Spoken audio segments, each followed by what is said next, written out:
What up guys, it's Versus Z with a video review of the concept series, Deep Dive Armor Iron Man from the Iron Man 2 movie figure series. Alright, as always I want to start by talking about its paint apps and its detail, and just the design. Um, a lot of people are probably unattracted to this figure because of how different he looks. I mean, one, he just looks weird and pretty bulky, but sometimes you know, some people don't mind a bulky Iron Man. But if it's not the size, that's gonna, like, uh, unattract you from this figure. It's probably the colors, which is blue and silver, the total opposite of the Iron Man's original colors. And then on top of that, one thing I don't like is the yellow. I think they would have done well without the yellow. I mean, just keep it the way it should look. I think the yellow most likely is just there to give effect that something is glowing underwater since he is deep dive, you know. But other than that, I like the blue. I like the silver. The silver is really nice. The blue is also really nice too. An overall metallic looking design. And as you can see, there's not that very many paint defects, which is also another plus for me with this figure. Actually, a lot of the deep dive armor figures didn't have that many paint defects at all. I think most of them come at the face, because right there in his cheek vents, you see right there where it's yellow, one right here, it's like, it's not where it's supposed to be, but it's there, it's just a little off. So those are the only problems. Other than that, I actually don't mind the look.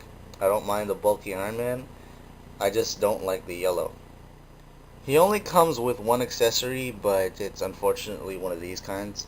This one's probably one of the bigger um, missile launcher accessories that the Iron Man figures have. Well, maybe not. I'm not sure. I think the Mark 1 has a bigger one, but he does have one of the biggest and probably most passable missile.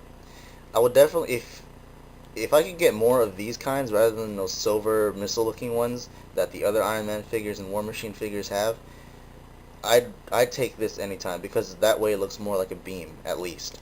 I think this is supposed to be a launching torpedo according to the box, but it just looks like any repulsor blast effect part. And like I said, I definitely would prefer to have these than, you know, missile-looking things. And of course, they clip onto his arms.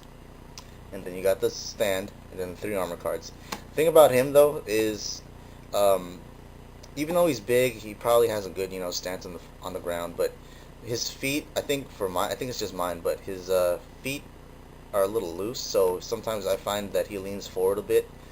So maybe putting him on the stand would be recommended. Now, the articulation is something that really caught me off guard. On top of that, he's really easy to pose, and I'll show you why in a second. His head can actually rotate 360 with no problem. Even though you probably don't need to do that, it does. No up and down, of course. Definitely no up and down, because his head is pretty much part of his body. Arms can go out that far, which is amazing. They can still rotate, and they're easy to move. Rotate at the elbows, bend at the elbows, but that's it. No hand movements.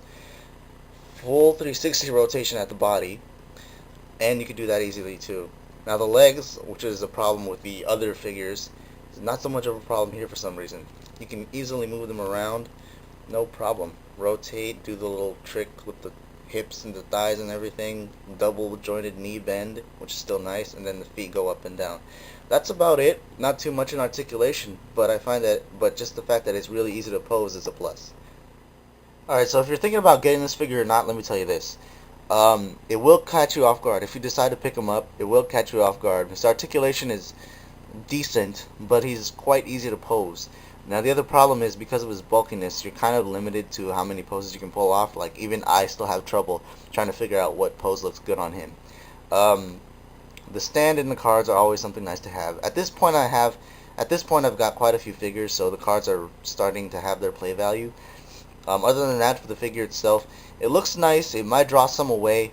It looks nice to my eyes. I will tell you, the plus sides on this figure are probably the paint apps and just how easy he is to pose. But like I said, the downsides are because of his limited posability, or his limited articulation.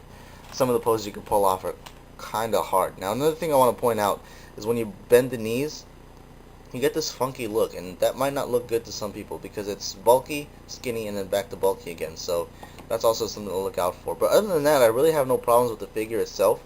But like I said, I think looks are the major drawback of this figure. But if you can get past that, You'll probably enjoy this figure just as well as I do. So now that we've taken a quick dive into this figure, I think it's time that we turn up the heat a bit.